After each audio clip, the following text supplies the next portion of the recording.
કેમ છો વિદ્યાર્થી મિત્રો આજે ફરીવાર તમારી સમક્ષ ધોરણ 10 સામાજિક વિજ્ઞાનનું એક નવું પ્રકરણ છે, પ્રકરણ નંબર 20. કયું તો કે ભારતની સામાજિક સમસ્યાઓ અને એના પડકારો. આ પાઠમાં આપણે વેઇટેજની વાત કરીએ તો પાઠનું વેઇટેજ છે ટોટલ 5 માર્ક્સ છે. આપણા માટે મહત્વનું પાઠ શું કામ કહેવાય? કારણ કે ટોટલ વેઇટેજ જે છે પાઠનું એ 5 માર્ક્સનું છે, જેમાં 3 માર્ક્સનો એક પ્રશ્ન પૂછાય છે અને 2 માર્ક્સનો એક પ્રશ્ન. તો આવી રીતે ટોટલ 5 માર્ક્સના પ્રશ્ન જવાબ જે છે આ પાઠમાંથી પૂછાય છે અને 5 માર્ક્સ છે એટલે આપણા માટે આ પાઠ છે મહત્વનો ગણાય. તો પાઠની શરૂઆત જે છે એ આપણે પ્રસ્તાવનાથી કરીએ. ભારત એક વિશાળ વસ્તી અને વિશ્વની સૌથી મોટી લોકશાહી ધરાવતો દેશ છે. આપણને ખબર જ છે કે લોકશાહી દેશોની યાદીમાં આપણો ભારત જે છે એ સૌથી વિશાળ દેશ છે, જ્યાં વિવિધ ધર્મ, જાતિ, ભાષા, સંસ્કૃતિ ધરાવતા લોકો વસે છે. હવે આપણા ભારત દેશમાં અલગ અલગ સંસ્કૃતિઓ, વિવિધ ધર્મોના લોકો જે છે એ લોકો વસે છે. ભારતની સંસ્કૃતિ સમન્વયકારી અને સર્વધર્મ સમભાવની વિશેષતા ધરાવે છે. આપણા ભારતમાં સર્વધર્મ સમભાવ, બધા ધર્મને સરખું માન આપવામાં આવે છે. કોઈ એક ધર્મને મહત્વ આપવામાં આવતું નથી. પરંપરાગત સમાજમાંથી આધુનિક સમાજ તરફ ગતિ કરતા ભારતીય સમાજમાં અનેક પરિવર્તનો આવેલા છે. રૂઢિગત એટલે કે પરંપરાગત જે સમાજ વ્યવસ્થા હતી એમાંથી આપણે આધુનિક સમાજ વ્યવસ્થા તરફ આગળ વધી રહ્યા છીએ, જેના પરિણામે ઘણા બધા પરિવર્તનો જે છે બરાબર એ પરિવર્તનો આવેલા છે. આ પરિવર્તનોની સાથે સમાજમાં કેટલીક સમસ્યાઓ પણ ઉદ્ભવી છે. કોઈ પણ પરિવર્તન થાય તો ઘણી બધી સમસ્યાઓ જે છે સમસ્યાઓ ઉદ્ભવે. કેમ કે પરંપરાગત જે પરંપરા હતી એ અને અત્યારે જે આધુનિક પરંપરા છે એમાં બેની વચ્ચે ઘણો બધો ડિફરન્સ છે, આપણને ડિફરન્સ જોવા મળે છે. તો એના કારણે ઘણી બધી સમસ્યાઓ જે છે સમસ્યાઓ ઉદ્ભવી છે, જેમાં આર્થિક, સામાજિક, રાજકીય, સાંસ્કૃતિક વગેરે ક્ષેત્રોની સમસ્યાઓનો સમાવેશ કરી શકાય. જો આપણી લાઈફસ્ટાઈલની વાત કરીએ તો આપણી લાઈફસ્ટાઈલ અત્યારની કેવી છે? આધુનિક છે. આપણા દાદાની બરાબર, દાદાની મમ્મી, પછી દાદીની મમ્મી પપ્પાની, એ બધાની લાઈફસ્ટાઈલ એક સમયમાં કેવી હતી જ્યારે આપણી એજ ના હતા ત્યારે? તો કે એ લોકો આટલી બધી સવલતો એમને મળતી નહીં. અત્યારે તમે જુઓ તો નાના છોકરા હોય તો એની પાસે પોતાનું વ્હીકલ આપવામાં આવે, મોબાઈલ આપવામાં આવે, પણ પરંપરા મતલબ કે એ કહેવાય ને કે થોડા સમય પહેલાની વાત અથવા તો આપણે આપણા મમ્મી પપ્પાની કે દાદા દાદીના સમયની વાત કરીએ તો એ લોકોને એવી બધી ફેસિલિટીઝ મળતી નથી. આ પાઠમાં આપણે 2 સામાજિક સમસ્યાઓ જે છે એમની માહિતી મેળવવાની છે. એમાં એક તો છે સાંપ્રદાયિકતા અને બીજું છે જ્ઞાતિવાદ. પહેલી છે સાંપ્રદાયિકતા અને બીજી છે જ્ઞાતિવાદ. આ 2 સમસ્યાઓ જે છે એ સમસ્યાઓનો અભ્યાસ આપણે આ પાઠમાં કરવાનો છે. દેશને સ્વતંત્રતા અપાવવા વિવિધ ધર્મ, જાતિ, ભાષા ધરાવતા લોકોએ સહિયારો પુરુષાર્થ કર્યો અને તેમના પ્રયત્નોના પરિણામે આપણને આ મહામૂલી સ્વતંત્રતા મળી છે. આપણે છઠ્ઠા ધોરણથી 6, 7, 8, 9 બરાબર આ બધા ધોરણમાં આપણે ભણી ગયા કે આપણે આપણા ભારતને આઝાદી અપાવવા માટે ઘણા બધા આંદોલનો લડવામાં આવ્યા બરાબર. પછી તો કે ઘણા બધા લોકો છે એ લોકો શહીદ થયા. તો આપણા ભારતને આઝાદી અપાવવા માટે કહેવાય ને કે ઘણી બધી લોકોએ બલિદાન પણ આપ્યા છે. સ્વાતંત્ર્ય આંદોલન દરમિયાન જોવા મળેલા સદભાવ, એકતા, સહિષ્ણુતા વગેરેમાં સ્વતંત્રતા બાદ ઓટ આવી હોય એવું જણાય છે. જાતિગત ઝઘડાઓ, સાંપ્રદાયિક ઘર્ષણ, પ્રાદેશિક હિંસા વગેરે જેવા દેશમાં શાંતિ અને વિકાસને અવરોધતા નકારાત્મક પરિબળો જોવા મળે છે. ત્યારે તમે જુઓ તો પ્રાદેશિક હિંસા બરાબર, પછી સંપ્રદાયને લગતી હિંસાઓ કે ભાઈ અમારો સંપ્રદાય ઊંચો તો ઓલા એમ કે અમારો સંપ્રદાય ઊંચો તો આવી બધી બાબતો જે છે અત્યારે આપણને આ બધી સમસ્યાઓ જે છે એ સમસ્યાઓ આપણને જોવા મળે છે. જે દેશ માટે સામાજિક સદભાવ, બિનસાંપ્રદાયિકતા, લોકશાહી મૂલ્યો, રાજકીય એકતા સામે ગંભીર પડકારો ઊભા કરે છે. આવા જે ઝઘડાઓ છે બરાબર, પ્રાદેશિક ઝઘડાઓ છે, સંપ્રદાયને લગતા ઝઘડાઓ છે, એ શું કરે તો કે દેશ માટે એક મોટી સમસ્યા જે છે એ સમસ્યા બની જાય છે. તો આપણે પ્રસ્તાવનાનો મુદ્દો જે છે કમ્પ્લીટ કર્યો. ત્યાર પછીનો મુદ્દો જે છે એ છે સાંપ્રદાયિકતા. આપણે ઘણી બધી વખત સાંભળતા અથવા તો બોલતા હોય કે ભાઈ ચાલો સાંપ્રદાયિકતા, પણ સાંપ્રદાયિકતા કોને કહેવાય છે એ જોઈએ આપણે. ધર્મ એ શ્રદ્ધા અને આસ્થાનો વિષય છે. બરાબર, કોઈ પણ વ્યક્તિ કોઈ પણ ધર્મ પાળી શકે છે. આપણા ભારતમાં લોકશાહી દેશ છે, બરાબર, સર્વધર્મ સમભાવ છે, ધર્મનિરપેક્ષ દેશ છે. તો આપણા ભારતમાં કોઈ પણ વ્યક્તિને કોઈ પણ ધર્મ પાળવાનો અધિકાર છે. મોટે ભાગે માનવ કોઈને કોઈ ધર્મ કે સંપ્રદાયમાં માનતો હોય છે. ભારત એક બિનસાંપ્રદાયિક અને ધર્મનિરપેક્ષ દેશ છે. તેથી સંકુચિત સાંપ્રદાયિકતાનું આચરણ બંધારણની ભાવના વિરુદ્ધ છે. હા, તમારો ધર્મ મહાન એવું કાંઈ હોવું જોઈએ નહીં. સર્વધર્મ સંભાવ, બધા જ ધર્મો મહાન છે, બરાબર, એવું એક આચરણ જે છે આપણામાં હોવું જોઈએ. જ્યારે કોઈ ધાર્મિક જૂથ કે સમુદાય કોઈ પણ કારણસર બીજા ધર્મ કે સંપ્રદાયનો વિરોધ કરે છે ત્યારે સાંપ્રદાયિક તણાવ ઉત્પન્ન થાય છે. મેં કીધું એ પ્રમાણે કે આપણા ભારતમાં ઘણા બધા ધર્મના લોકો રહે છે, પણ આપણે બધા એક સાથે રહીએ છીએ, પણ આપણામાં એવું હોવું ન જોઈએ. આપણી માનસિકતા એવી ન હોવી જોઈએ કે ચાલો અમારો ધર્મ ઊંચો, તમારો ધર્મ નીચો, એવું કાંઈ હોવું જોઈએ નહીં. જો આ વસ્તુ થાય, બરાબર, તો એક ધર્મને લીધે બીજો ધર્મ જે છે એ બંને વચ્ચે શું થાય છે? ઘર્ષણ થાય છે. મતલબ કે અમારો ધર્મ, ઓલા એમ કહેશે કે અમારો ધર્મ મહાન, તો બીજા ધર્મના લોકો એમ કહેશે કે અમારો ધર્મ મહાન. આ બાબત જે છે, આ બાબત, આ પ્રશ્ન જે છે, આ પ્રશ્ન ઉદ્ભવવો જોઈએ નહીં. કોઈ પણ ધર્મ કે સંપ્રદાયના સભ્યો અન્ય ધર્મોની તુલનામાં પોતાના ધર્મ કે સંપ્રદાયને શ્રેષ્ઠ દર્શાવવાનો પ્રયાસ કરે અને પોતાના ધાર્મિક રીતને વધુ મહત્વ આપે ત્યારે તે દરેક નાગરિકને વ્યક્તિગત રીતે નહીં પરંતુ સાંપ્રદાયિક રીતે જુએ છે અને આવી વિચારધારા સમાજને વિભાજન તરફ લઈ જાય છે. કોઈ એક વ્યક્તિને જ્યારે પણ ધર્મની બાબત આવે તો જૂથ હોય, બરાબર, તો એક જૂથ છે અથવા તો એક ધર્મનું જૂથ છે બીજા ધર્મના જૂથ સાથે કે ચાલો અમારો ધર્મ મહાન, ઓલા એક અમારો ધર્મ, એના કારણે શું થાય છે તો કે આ સામૂહિક જૂથ જે છે, બરાબર, એ સામૂહિક જૂથ પોતાના ધર્મને મહાન બનાવવા માટેના પ્રયત્નો કરે છે અને એ શું કરે છે તો કે દેશને વિભાજન તરફ કહેવાય ને કે વિભાજન તરફ લઈ જાય છે. સ્વાતંત્ર્ય પ્રાપ્તિના આટલા વર્ષો બાદ પણ આપણે સાંપ્રદાયિકતાની સમસ્યા પર સંપૂર્ણ નિયંત્રણ લાવી શક્યા નથી. આપણો ભારત દેશ આઝાદ થઈ ગયો છે, પણ હજી ક્યાંક ને ક્યાંક સંપ્રદાયને લગતા કહેવાય ને પ્રશ્નો જે છે એ પ્રશ્નો હજી પણ છે. એ કહેવાય ને કે અંશતઃ હલ થઈ ગયા છે, બાકી સાવ જ નાશ થઈ ગયા નથી. સંકુચિત સાંપ્રદાયિકતા ઘણી રીતે નુકસાનકારક છે. તેનાથી દેશમાં સામાજિક તણાવ ઉત્પન્ન થાય છે. વ્યક્તિ પોતાના જ બંધુઓને પોતાના વિરોધી માને છે, જેથી સમાજમાં મતભેદ અને ધૂનાનું વાતાવરણ ઊભું થાય છે. આપણે કહેવાય ને કે એક ધર્મ બીજા ધર્મને મહાન, એક ધર્મ છે એ પોતાને મહાન કે બીજા કે પોતાને મહાન, તો એના કારણે શું થાય તો કે જે ભાઈચારો હોય છે, બરાબર, એ ભાઈચારો રહેતો નથી અને બંને એકબીજાના વિરોધી બની જાય છે. સાંપ્રદાયિક તણાવથી સાંપ્રદાયિક હિંસા કે ઝઘડાઓ થાય છે. આ બધી જ બાબતો લોકશાહી વિચારધારા, રાષ્ટ્રીય એકતા અને રાષ્ટ્રના વિકાસ માટે ખતરારૂપ છે. બધા સાથે મળીને ચાલે તો દેશનો વિકાસ પ્રોપર થાય, પણ વિભાજન કરીને જો ચાલીએ તો દેશનો વિકાસ એટલો પ્રોપર થતો નથી. તો આપણે સાંપ્રદાયિકતા જે છે એ મુદ્દાની આપણે ચર્ચા કરી. ત્યાર પછી આવે છે સાંપ્રદાયિકતા સામેના સંઘર્ષો, બરાબર. સાંપ્રદાયિક જે બાબત છે એની સામે કેવા કેવા સંઘર્ષો છે જોઈએ. આપણે જાણીએ છીએ કે સાંપ્રદાયિકતા એ વ્યક્તિ, સમાજ અને રાષ્ટ્રના વિકાસને અવરોધતું પરિબળ છે.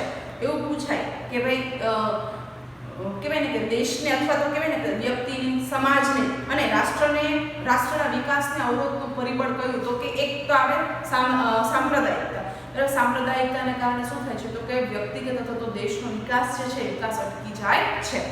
સાંપ્રદાયિકતાને દૂર કરવા માટે કેટલાક ઉપાયો જે છે આપણે હાથ ધરવા જોઈએ. જો આપણા માટે મહત્વનું છે 3 માર્ક્સમાં તો 2 માર્ક્સમાં પૂછાય, બરાબર. એટલે આપણે ખાસ જે મુદ્દાઓ જે છે એમને આપણે અંડરલાઈન કરશું. ટેક્સ્ટ બુક તમારી સાથે જ રાખવાની છે કાયમ આપણે, બરાબર. તો પહેલો મુદ્દો જે છે, સૌપ્રથમ નાગરિક અને સરકારે સાંપ્રદાયિક તત્વો સામે સખ્તાઈપૂર્વક સામનો કરવો પડશે અને તેને દૂર કરવાના પ્રયત્ન કરવા પડશે. એવા વ્યક્તિઓ છે કે જે આવા સાંપ્રદાયિક ઝઘડાઓ કરાવે છે, બરાબર, એના ઉપર નિયંત્રણ રાખવું પડશે. જો આવું નહીં થાય તો સંપ્રદાયને લગતા ઝઘડાઓ જે છે એ ઝઘડાઓ બહુ મોટું રૂપ ધારણ કરે. સાંપ્રદાયિકતા દૂર કરવાનું અસરકારક કાર્ય શિક્ષણ કરી શકે છે. શિક્ષણમાં એટલે કે એજ્યુકેશનમાં જો સાંપ્રદાયિકને લગતા પ્રસંગો જે છે ઉમેરવામાં આવે તો વ્યક્તિમાં જાગૃતિ આવે અને સર્વધર્મ સંભાવનો જે હેતુ છે એ સિદ્ધ થાય. આવા શિક્ષણમાં અને અભ્યાસક્રમમાં બધા ધર્મોને સામેલ કરવામાં આવે છે. તેમજ શાળામાં યોજાતી સર્વધર્મ પ્રાર્થનાઓ, સામાજિક પર્વોની ઉજવણી વગેરે જેવી પ્રવૃત્તિઓથી બાળકોમાં તમામ ધર્મ પ્રત્યે આદરભાવ કેળવાય છે. એજ્યુકેશનમાં, અભ્યાસક્રમમાં જો આવી બધી બાબતોને ઇન્વોલ્વ કરવામાં આવે તો બાળકોમાં સંપ્રદાયને લગતી જે કહેવાય ને કે બાબતો જે છે બરાબર એ એના માનસ પર અસર કરે અને એ પણ શું કરે તો કે અત્યારનું બાળક છે ભવિષ્યનું આપણું કહેવાય ને ભવિષ્યની પેઢી છે બરાબર. તો એ બાળકોમાં આવા સંપ્રદાયને લગતા ઝઘડાઓ જે છે એ થાય નહીં. જ્યારે એ લોકો મોટા થાય ત્યારે આ બધી વસ્તુ કરે નહીં. તો અભ્યાસમાં અથવા અભ્યાસક્રમમાં બધા ધર્મોની સારી બાબતો જે છે એ બાબતોને ઇન્વોલ્વ કરવી જોઈએ. સાંપ્રદાયિક વિચાર આધારિત રાજકીય પક્ષોને માન્યતા આપવી જોઈએ નહીં. આવા કોઈ રાજકીય પક્ષો છે કે જે પ્રોપર એક જ સંપ્રદાયને લગતા હોય તો એવા કોઈ પણ પક્ષોને કોઈ પણ જાતની માન્યતા જે છે માન્યતા આપવી જોઈએ નહીં. ચૂંટણી માટે ખાસ આચાર સંહિતા છે અને તેનો અમલ કરવો અને કરાવવો જોઈએ. આચાર સંહિતા જે છે બરાબર એનો અમલ કરવો જોઈએ અને એનો અમલ કરાવવો જોઈએ. ત્યાર પછી રેડિયો, ટીવી, સિનેમા સામાન્ય નાગરિક સુધી પહોંચવાના શ્રેષ્ઠ દ્રશ્ય શ્રાવ્ય સાધનો છે. દ્રશ્ય શ્રાવ્ય સાધનો સારામાં સારા કે વ્યક્તિ જે છે ઘરે બેઠા દરેક માહિતી મેળવી શકે તો ક્યાં રેડિયો છે, ટીવી છે, સિનેમા છે, આ બધું શું છે તો કે વ્યક્તિને ઘરે બેઠા કોઈ પણ માહિતી જે છે માહિતી પહોંચાડવા માટેનું સારામાં સારું દ્રશ્ય અને શ્રાવ્ય બરાબર બંને માધ્યમો છે. તેમણે સર્વધર્મ સમભાવ સહિષ્ણુતાનો પ્રચાર કરવો જોઈએ. રાષ્ટ્રીય હિતો અને રાષ્ટ્રને પ્રોત્સાહન મળે તેવા કાર્યક્રમો પ્રસારિત કરવા જોઈએ. ધાર્મિક વડાઓ અને રાજકીય નેતાઓએ સાથે મળી દેશના વિકાસ માટે સંપ્રદાયને નાથવાના પ્રયત્નો કરવા જોઈએ. જે ધાર્મિક વડાઓ છે બરાબર પછી તો કે રાષ્ટ્રીય નેતાઓ છે એને શું કરવું જોઈએ તો કે દેશના વિકાસ માટે આજે સાંપ્રદાયિકતાને નાથવાના પ્રયત્નો જે છે એ પ્રયત્નો કરવા જોઈએ. સાંપ્રદાયિકતા દૂર થાય તે માટે યુવાનોએ આગળ આવવું જોઈએ. યુવાનોમાં સાંપ્રદાયિકતાના સ્થાને બિન સાંપ્રદાયિક અને વૈજ્ઞાનિક દ્રષ્ટિકોણ વિકસે તેવા પ્રયત્નો સામાજિક અને શૈક્ષણિક ક્ષેત્રે થવા જોઈએ. આ માટે સરકાર જ નહીં પરંતુ સમાજે પણ વિશિષ્ટ પ્રયત્નો કરવા જોઈએ. ધર્મ, જ્ઞાતિ, પ્રાંત, ભાષાથી ઉપર રાષ્ટ્રહિત, રાષ્ટ્ર ગૌરવ છે તેવી સમજ લોકોને એક તાકણે બાંધે છે અને તે રાષ્ટ્રવાદ અને રાષ્ટ્રીય એકતાને પોષે છે. તો આ આપણે સાંપ્રદાયિકતા સામેના સંઘર્ષો જે છે એના વિશેની આપણે માહિતી મેળવી. ત્યાર પછીની અને બીજી સમસ્યા જે છે એ છે જ્ઞાતિવાદ. આપણે સાંપ્રદાયિકતા જોઈ લીધી, ત્યાર પછીની બીજી સમસ્યા એટલે કે આપણે આ પાઠમાં જેવી સમસ્યાઓ ભણવાની છે એમાંની બીજી સમસ્યા છે જ્ઞાતિવાદ. તો એના વિશેની આપણે માહિતી જે છે એ માહિતી મેળવીએ. ભારતની સામાજિક વ્યવસ્થામાં સામાજિક સ્તર રચના સ્વરૂપ તરીકે જ્ઞાતિઓનું અસ્તિત્વ સદીઓથી રહ્યું છે. આમ ભારતની સામાજિક સંરચના જ્ઞાતિ પર આધારિત છે એમ કહી શકાય. જ્ઞાતિ વ્યવસ્થા પ્રારંભિક પરિકલ્પના આજે છે તેના કરતાં પ્રાચીન સમયમાં ભિન્ન હતી. અત્યારે જે જ્ઞાતિની વ્યવસ્થા છે બરાબર એ અત્યારના કરતાં પ્રાચીન સમયમાં એ જ્ઞાતિની વ્યવસ્થા જે છે કંઈક અલગ પ્રકારની હતી. સમાજની જરૂરિયાતોની પરિપૂર્તિ અને સમવિભાજનના પાયા રૂપે કાર્ય આધારિત જ્ઞાતિઓ હતી. શરૂઆતમાં પ્રાચીન સમયમાં કેવી હતી તો કે વ્યક્તિ જે કાર્ય કરતો બરાબર એ કાર્યના આધારે એનું જ્ઞાતિનું વિભાજન કરવામાં આવતું. અત્યારે આપણે એવું છે નહીં. પ્રારંભિક પરિકલ્પના મુજબ તે 4 વ્યવસ્થાઓ પર આધારિત વર્ણ વ્યવસ્થા હતી. એ સમયે 4 વર્ણ વ્યવસ્થા હતી. આપણે ઘણી બધી વખત સમજાવશું. કેવી તો કે બ્રાહ્મણ, ક્ષત્રિય, વૈશ્ય અને શૂદ્ર. આવી 4 પ્રકારની વર્ણ વ્યવસ્થા હતી. અત્યારે એવું કાંઈ છે નહીં. અત્યારે અલગ અલગ જ્ઞાતિઓ જે છે આપણે જ્ઞાતિઓ જોવા મળે છે. જ્ઞાતિ આધારિત નિવાસ વ્યવસ્થા અને વ્યવસાયો હતા. વ્યવસાયના આધારે આવકના સ્ત્રોત રહેતા સમાજમાં આવક જૂથના આધારે કેટલીક જ્ઞાતિઓ ઓછી આવક મેળવતી હોવાથી સમાજના અન્ય જ્ઞાતિ સમૂહોથી આર્થિક સ્થિતિમાં નબળી રહી હતી.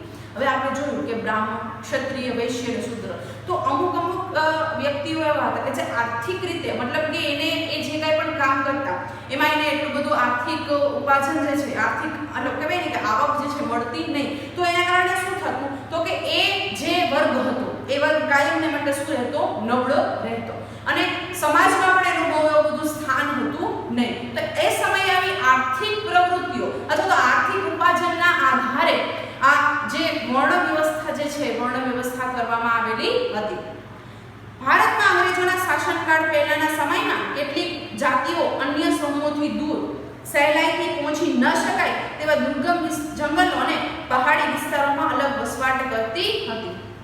અંગ્રેજોના શાસનકાળની આપણે વાત કરીએ તો એ સમયમાં અમુક જ્ઞાતિના લોકો એવા હતા કે જે બધાથી અલગ જ રહેતા અને દુર્ગમ વિસ્તારો કે જ્યાં બહુ કોઈ હોય નહીં, બરાબર, નાનો કબીલા જેવું હોય ત્યાં એ બધા સાથે રહેતા હોય. જંગલો છે, એવા દુર્ગમ વિસ્તારો જે છે ત્યાં એ લોકોએ વસવાટ કરતા. આ જાતિઓનું સામાજિક જીવન અને સાંસ્કૃતિક જીવન અન્ય પ્રજા સમૂહથી અલગ હતું. હવે એ લોકો કોઈ એવી બધી ફેસિલિટીઝ જે છે એમને મળતી નહીં, કારણ કે જંગલમાં કે દુર્ગમ વિસ્તારોમાં એવું બધું કંઈ મળે નહીં. તો આ જે સમૂહો છે એ અન્ય જ્ઞાતિના લોકોથી શું થતા, અલગ થઈ જતા, બરાબર, કેમ કે એ લોકોની રહેણીકરણી અને અન્ય લોકોની રહેણીકરણીમાં ઘણો બધો ડિફરન્સ છે, એ ડિફરન્સ રહેતો.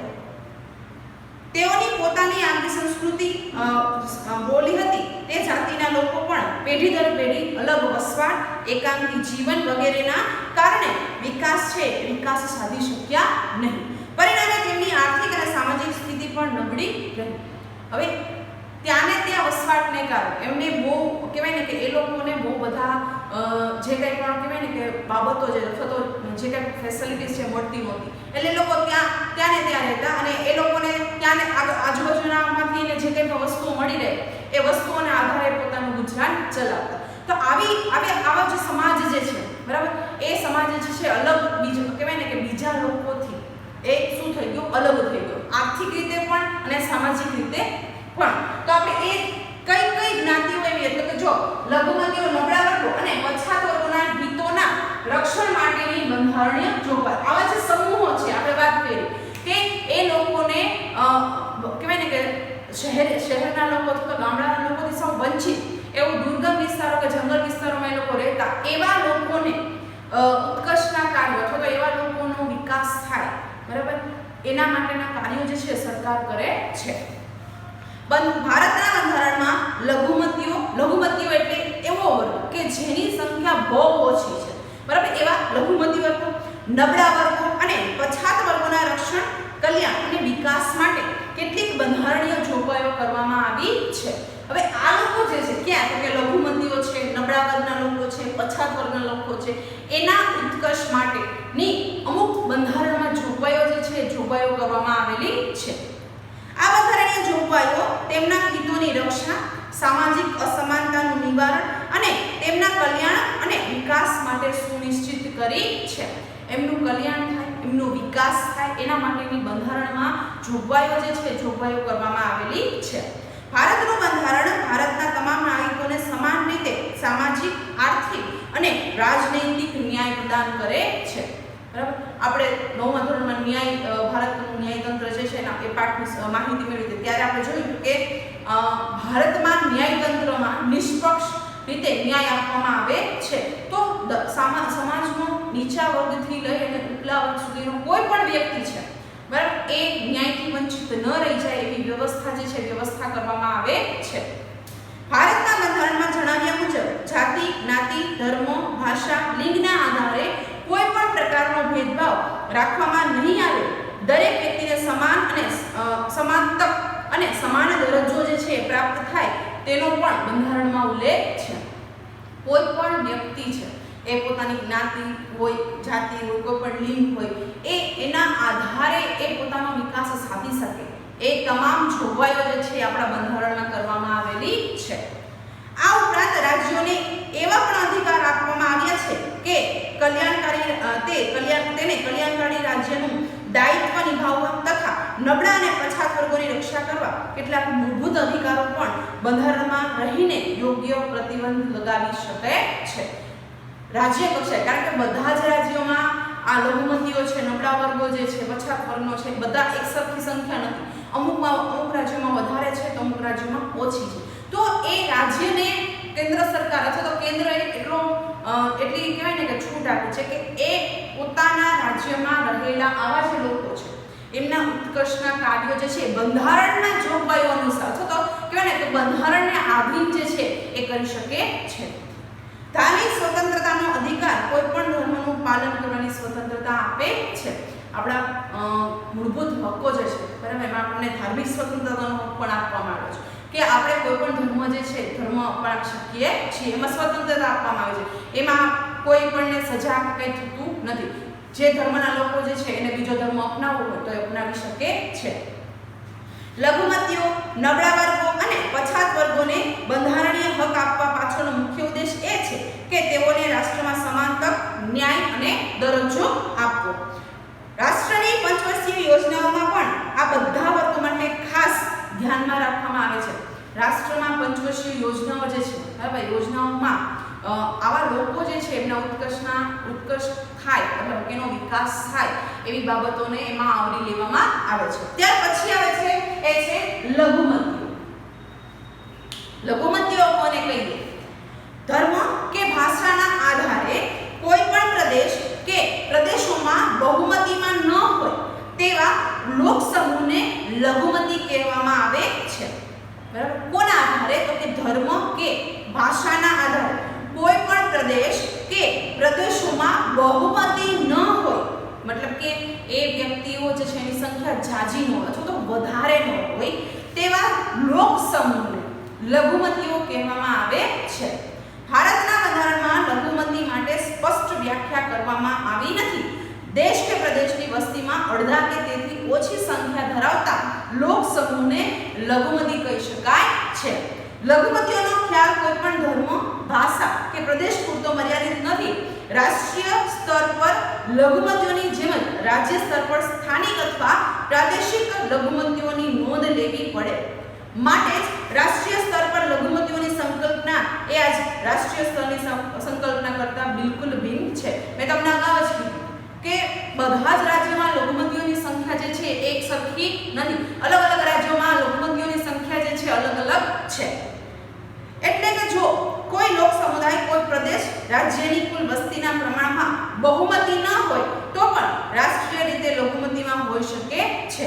આ તથા તેનાથી અલગ જે રાજ્યમાં લઘુમતી હોય તેવો વર્ગ રાષ્ટ્રીય સ્તરે બહુમતીમાં પણ હોઈ શકે છે. તો આવી રીતે દરેક રાજ્યમાં, બરાબર, અમુક રાજ્યમાં એવું પણ છે કે લઘુમતીઓની સંખ્યા વધારે છે, બરાબર, અને બહુમતીઓની સંખ્યા ઓછી છે. જ્યારે અમુક રાજ્યો એવા છે કે જેમાં બહુમતીની સંખ્યા વધારે છે અને લઘુમતીઓની સંખ્યા ઓછી છે. તો એ બધાના ઉત્કર્ષના કાર્યો જે છે રાજ્ય સરકાર પોતાની રીતે કરે છે. ભારતમાં લઘુમતીઓને બહુમતીઓની જેમ જ અધિકારો જે છે એ સમાન ધોરણે મળ્યા છે. લઘુમતીઓની સંસ્કૃતિ, ધર્મ, લિપિ તથા ભાષાઓના સંરક્ષણને પ્રોત્સાહન માટે બંધારણમાં કેટલીક વિશેષ જોગવાઈઓ જે છે એ જોગવાઈઓ કરવામાં આવેલી છે. તો જોઈ લઈએ કેવી કેવી જોગવાઈઓ કરવામાં આવી છે. લઘુમતીઓના હિતો અને તેમના કલ્યાણ અને વિકાસ માટે રાષ્ટ્રીય લઘુમતી પંચની રચના કરવામાં આવેલી છે. શેની? તો કે રાષ્ટ્રીય લઘુમતી પંચ.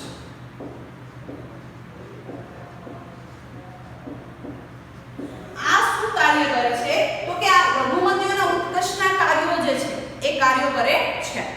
ધાર્મિક સ્વતંત્રતાનો અધિકાર લઘુમતીઓને વિશ્વાસ અપાવે છે કે તે પોતાના ધર્મના પ્રચાર, પ્રસાર અને પ્રોત્સાહન માટે પ્રયત્ન કરી શકે છે. ધાર્મિક સ્વતંત્રતાનો જે આપણો અધિકાર છે એ શું કરે છે? તો કે એ અધિકાર એવું દર્શાવે છે કે કોઈ પણ વ્યક્તિ છે અથવા તો કોઈ પણ ધર્મ જે છે પોતાની રીતે સ્વતંત્ર છે.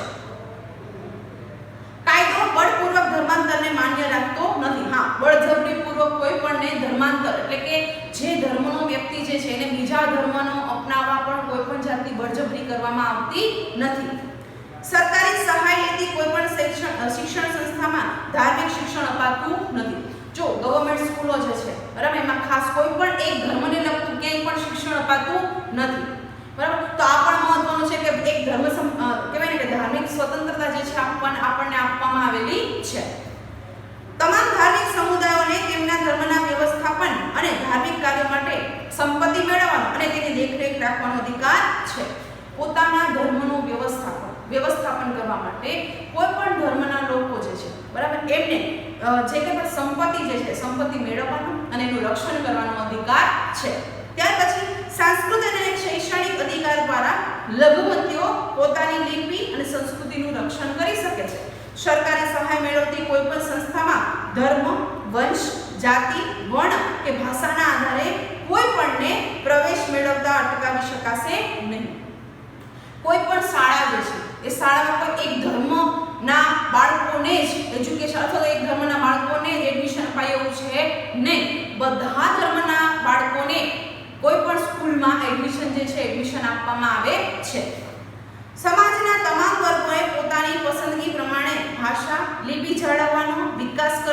બને તે માટે શૈક્ષણિક સંસ્થા સ્થાપવાનો અને એને ચલાવવાનો અધિકાર છે.